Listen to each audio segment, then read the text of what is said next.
Comment on fait un bon niveau de jeu vidéo?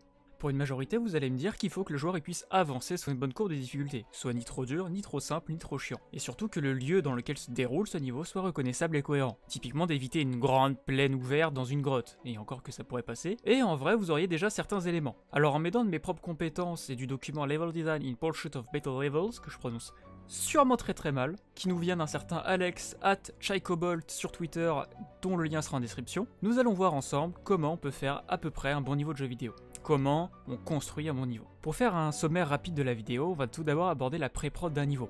À quoi on doit penser avant de commencer à faire le niveau. Ensuite on verra la construction de ce niveau et quelques astuces pour qu'il tienne la route. Ensuite on verra une technique connue de level design qui s'appelle le Tease, Learn, Practice, Master.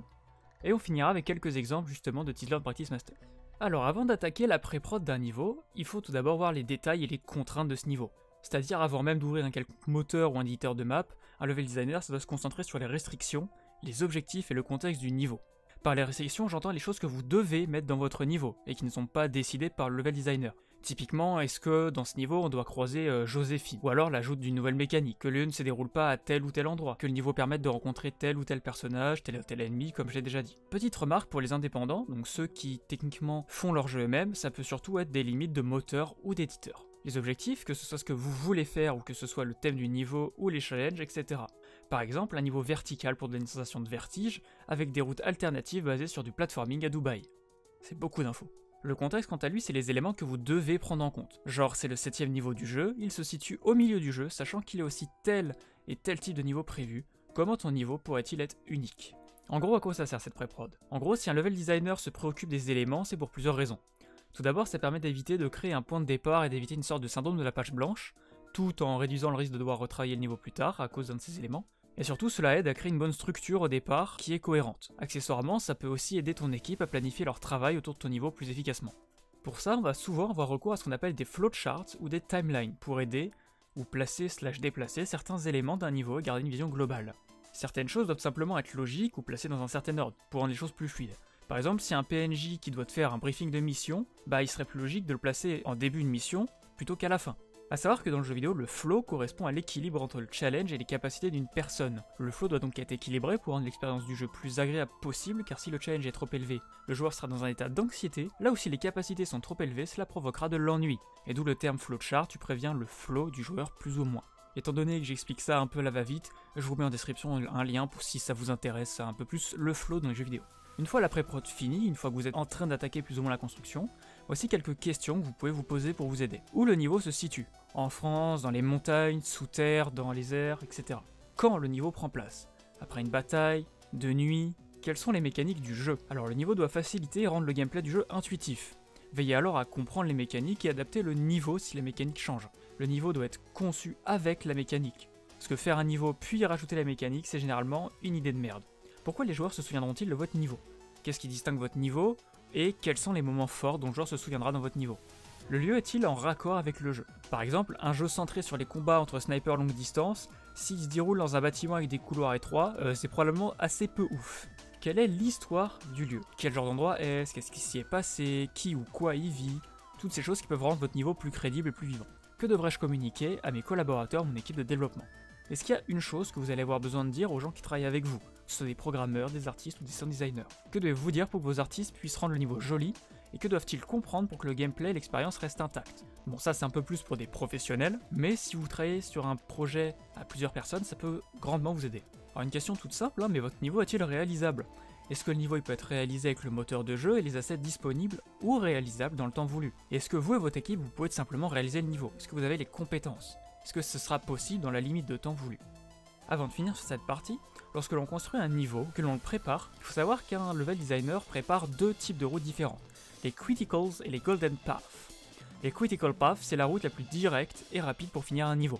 Concrètement, c'est la ligne droite. Le Golden Path, c'est la route préférée des designers. Vous allez espérer qu'un maximum de joueurs prennent cette route car c'est celle qui offre l'expérience optimale. Par exemple, le joueur au lieu d'aller de gauche à droite, il va aller à gauche, monter en haut, récupérer un coffre, redescendre et aller à droite. Il faut surtout pas oublier de prévoir et de planifier à l'avance le flow d'un niveau, pour que votre niveau soit optimal et surtout qu'il ait du sens. Il ne faut surtout pas oublier de tester et de le faire tester votre niveau en suivant les indications données plus tôt. notamment les questions. Il faut savoir que quand un testeur teste votre niveau, il n'est pas nécessaire de lui dire est-ce que t'as vu que ça c'était là? Est-ce que t'as vu que ça c'était ça? Non. D'abord vous le laissez jouer, et ensuite, potentiellement, vous lui posez des questions. Il faut savoir qu'une phase de test, on surveille surtout comment réagit le testeur. On va maintenant voir une technique de level design qui s'appelle le Tease, Learn, Practice, Master. Une technique de level design très connue et que vous avez sûrement déjà inconsciemment remarqué dans un jeu vidéo. Cette technique, en gros, ça correspond à avoir dans un niveau un ensemble de 4 phases distinctes. Alors le Tease qui annonce la mécanique d'une certaine façon, comme par exemple dans Dead Space quand on monte les ennemis au début à travers la vitre. Le Learn qui apprend à utiliser cette mécanique, encore une fois Dead Space quand on combat l'ennemi, très généralement quand on découvre un ennemi pour la première fois en fait, ou quand on apprend à utiliser une arme dans un jeu. Le Practice qui apprend aux joueurs à se familiariser avec la mécanique, avec différents ateliers. Par exemple dans Celeste concrètement quand on nous apprend à utiliser le dash. Ou alors dans plusieurs jeux où on doit combattre différents types d'ennemis, c'est mettre plusieurs fois ces mêmes ennemis dans la salle. Typiquement dans des jeux comme God of War ou Devil May Cry. Et enfin le Master qui vérifie que le joueur maîtrise la mécanique, en la mélangeant avec d'autres. Par exemple les B-sides ou les C-sides de Celeste, ou les jeux où il y a plein d'ennemis différents, où on mettra les petits ennemis avec les gros ennemis. Je vais parler vite fait de quelques exemples selon moi de bons niveaux et pourquoi ils sont bons.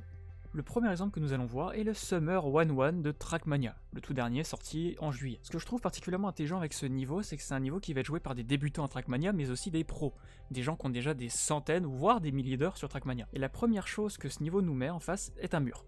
Pour passer ce mur, le joueur va devoir tourner, sans quoi il se prend le mur et ne peut simplement pas avancer, il ne peut pas avancer dans le jeu. Et une fois que le joueur a tourné, il doit retourner pour retourner au centre et passer le checkpoint au centre du niveau. C'est tout bête mais ça apprend au joueur à tourner et à voir rapidement l'inertie de quand le véhicule tourne. Ensuite s'ensuit une série de virages pour que le joueur apprenne 1. À tourner tout simplement, car c'est la base de Trackmania, avancer, tourner, et pour les plus aguerris, à voir les cuts, à quel point la grâce nous arrête, et plein de détails beaucoup plus techniques qu'un joueur lambda apprendra beaucoup plus loin dans le jeu. Il y a un mélange entre faire un niveau pour les débutants et faire un niveau pour les pros.